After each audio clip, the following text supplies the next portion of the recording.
Storytime. Evoluzione Radio. Amiche e amici di Radio Canale Italia, benvenuti. Io sono Alessandro Fusella e oggi qui con me al mio fianco è venuto a trovarmi Stefano Marinelli. Ciao Stefano. Ciao Alessandro, come va? Tutto bene, te? Benissimo, benissimo. Prodotto in rete. Allora Stefano, che cos'è prodotto in rete? Allora, Prodotto in Rete è un'azienda, che è la nostra azienda appunto, che si occupa ad oggi di gestire quelle che sono le problematiche di carattere principalmente informatico dei nostri clienti o in generale delle persone che hanno necessità di trovare delle soluzioni a quelli che sono i propri problemi, sia diciamo nella gestione del dato, sia per quanto riguarda la propria presenza online. Quindi più che occuparci di fare il sito web, noi ci occupiamo di far girare correttamente ed efficientemente il loro sito web. Bene, complimenti. Va bene, allora Stefano, motivo della nascita di Prodotto in Rete. Allora, Prodotto in Rete nasce nel 2013, non fondata da noi, e l'obiettivo di Prodotto in Rete, in un'epoca in cui stavano esplodendo le presenze online delle aziende, dei negozi, tutti quanti volevano in qualche maniera portare il proprio business su internet, Prodotto in Rete appunto è nata con lo scopo di mettere insieme dei pool di professionisti che potessero prendere per mano il cliente che dal nulla o comunque da una presenza limitata online che c'era allora e portarlo verso una corretta immagine, una corretta gestione tecnica, una corretta gestione anche di carattere grafico eccetera, per cui c'erano professionisti di ogni tipo che collaboravano e per dare modo appunto di entrare in questo all'epoca nuovo mondo dell'e-commerce, della presenza web.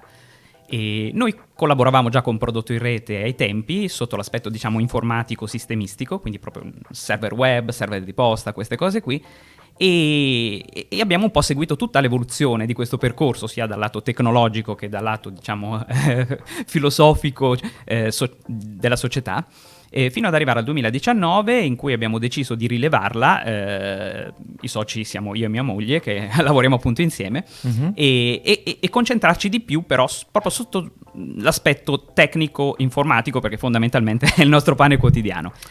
E per cui ecco, l'obiettivo di Prodotto in Rete era già allora, e lo è ancora di più oggi, quello di dare al cliente la possibilità di dormire sereno e sapere che quelli che sono i suoi servizi, sia online sia all'interno delle proprie imprese, sono al sicuro e i propri dati sono protetti e tutelati. Ecco Stefano, non ti posso non fare questa domanda che è attuale, che leggiamo su tutti i giornali in questo periodo. Cos'è successo alla rete del Ministero italiano? Perché dicono che i nostri dati ormai sono alla mercé di tutti, soprattutto anche dei nostri politici. Allora, diciamo che la situazione è un pochino diversa da quella che a volte i media ci vogliono far vedere. In realtà non c'è stato un problema di sicurezza esterno, cioè non c'è stato un accesso esterno non autorizzato, ma c'è stata una persona che in qualche maniera aveva dei dati di accesso e li ha utilizzati per pescare dati di persone di cui non aveva autorità, non aveva, in teoria non avrebbe avuto necessità o autorità su di essi, quindi di fatto lì c'è stato un problema umano e non tecnologico. Ah, ok, quindi i nostri dati sono preservati, sono sicuri in rete, diciamo. Me lo auguro. Ecco, perfetto. No, guarda, se ce lo dici te ci fidiamo. Va bene, dai. Allora, cosa si intende infatti Stefano per servizi informatici avanzati, hosting e di consulenza? Allora, noi abbiamo di base un diverso approccio rispetto a quello delle aziende normali, cioè le aziende oggi si stanno diciamo orientando più verso un concetto di portare verso i clienti quelle che sono le parole calde del momento, quelle che in inglese oggi dicono buzzwords, quindi in questo momento intelligenza artificiale. E anche questo è un bel ecco, è un bel tema, un po' complesso, sì, esatto.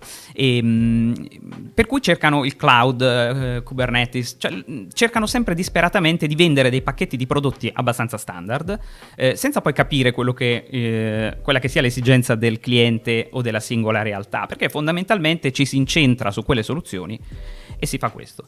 L'approccio di Prodotto in Rete è totalmente diverso. L'approccio di Prodotto in Rete è quello di capire quello che sia il problema che il cliente deve risolvere, di qualunque genere, certo è chiaro nei limiti, e proporre una soluzione che non sia necessariamente la scatola venduta da quel preciso fornitore, da quella precisa realtà, ma dare al cliente la soluzione al proprio problema, principalmente utilizzando tecnologie, anzi quasi esclusivamente open source, perché io ritengo che sia la soluzione migliore per dare un servizio sia di qualità che di libertà nei confronti del cliente. Non vogliamo che il cliente sia inchiodato a noi da delle specifiche penali, da delle specifiche limitazioni tecniche. Il cliente deve scegliere di stare con noi perché si trova bene con noi, ma deve avere la libertà che se domattina volesse cambiare per qualunque sua ragione, lui deve avere tutti i suoi dati in mano, sempre e comunque, senza alcun blocco.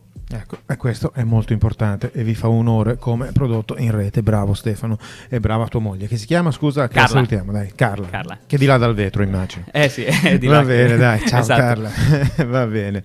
Allora, la soluzione su misura, come riuscite ad elaborare quindi situazioni diversificate? Allora, principalmente in realtà poi diciamo che i clienti possono avere milioni di problemi. E come dico io, non esiste una soluzione a tutti i problemi, ma esistono 1000 soluzioni ad ogni problema. Quindi l'importante è capire quello che sia effettivamente il problema da risolvere. Faccio un esempio, un e-commerce, abbiamo molti e-commerce anche di carattere internazionale fra i clienti. Questi e-commerce devono avere una presenza online costante, sicura, affidabile, sufficientemente prestante, specialmente nei paesi in cui questo tipo di servizio viene apprezzato di più. E quindi il nostro obiettivo è quello di trovare la soluzione tecnica e tecnologica che possa garantire tutto questo in maniera sicura ed affidabile. Ma in realtà poi le problematiche, appunto, come dicevo, sono tantissime, ma in qualche maniera sempre riconducibili a delle soluzioni già esistenti o comunque sviluppabili senza grosse modifiche. Ma questo perché? Perché fondamentalmente l'informatica ormai comincia ad essere una scienza anche abbastanza non è più giovanissima. E quindi è importante cercare di ricondurre il problema del cliente a quelle che sono le soluzioni, studiarle tutte, capire quella che possa essere più efficiente, più adatta per quel tipo di problematica, proporla ed eventualmente implementarla. E questo è molto diverso, appunto, come dicevo prima, dal dire ma tutti vanno lì, tutti fanno così, bisogna farlo per forza, perché io ho visto che nel 90% dei casi questa non è la soluzione migliore. A volte il cliente viene allettato da un costo di ingresso decisamente basso o più basso, ma nel medio periodo, e medio intendo anche dopo 1 anno, 2 anni, si rende conto che in realtà il costo ricorrente diventa elevatissimo e diventa impossibile uscirne. Quindi a quel punto il cliente è bloccato dentro. In alcuni casi noi diciamo al cliente: prova il nostro servizio, proviamo a studiare una soluzione insieme, se poi non sei soddisfatto fra 1 anno puoi prendere un'altra strada e troviamo anche un modo di salutarci. Ma ad oggi non è mai successo. Stefano, complimenti ancora una volta. Allora, adesso facciamo un salto nel nord Europa, andiamo a Dublino. EuroBSD Con, sistemi operativi BSD spiegati attraverso il tema dei dati. Che cosa ho detto e che cosa sono questi BSD Con? Allora, l'EuroBSD Con è stata un'eccellente opportunità per me per confrontarmi con colleghi, con tecnici, perché è una conferenza internazionale che viene fatta una volta l'anno in Europa, ogni anno in un paese diverso dell'Europa, e a cui diciamo non di carattere commerciale, di business o di marketing, ma esclusivamente di carattere tecnico. È chiaro che ci sono anche degli sponsor, uno dei maggiori sponsor ad esempio è Apple, cioè tanto per dare dei nomi, ARM. Perché Apple è là in Irlanda, si sa. Ma no, è sempre perché parte dei sistemi operativi Apple è basata sui sistemi BSD, quindi c'è proprio un fil rouge che collega Apple a questi sistemi operativi.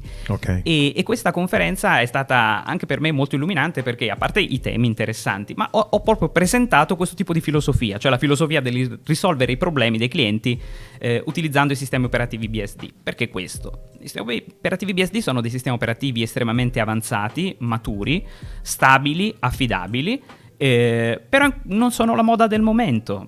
Ad esempio FreeBSD, che è uno di essi, fa girare la PlayStation, tutte le PlayStation. Netflix distribuisce buona parte dei suoi contenuti attraverso questi sistemi perché sono prestanti, affidabili, eccetera. E hanno ancora quel tipo di sviluppo tecnico che predilige l'apertura del dato, la chiarezza di sviluppo e non la chiusura che invece molte anche big company fanno oggi.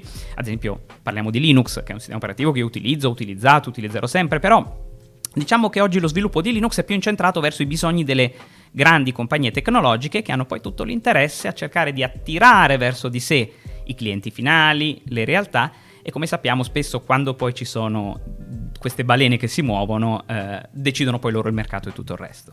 E quindi una delle ragioni per cui spingo i BSD e l'implemento, i clienti sono soddisfattissimi, è proprio perché sono efficienti, orientati a una correttezza sia di carattere tecnico che di carattere, diciamo, funzionale, e sono gestibili nel medio-lungo periodo, che questo è un problema che oggi si tende a dire ogni 3 mesi bisogna rifare tutto, il nuovo, l'innovativo.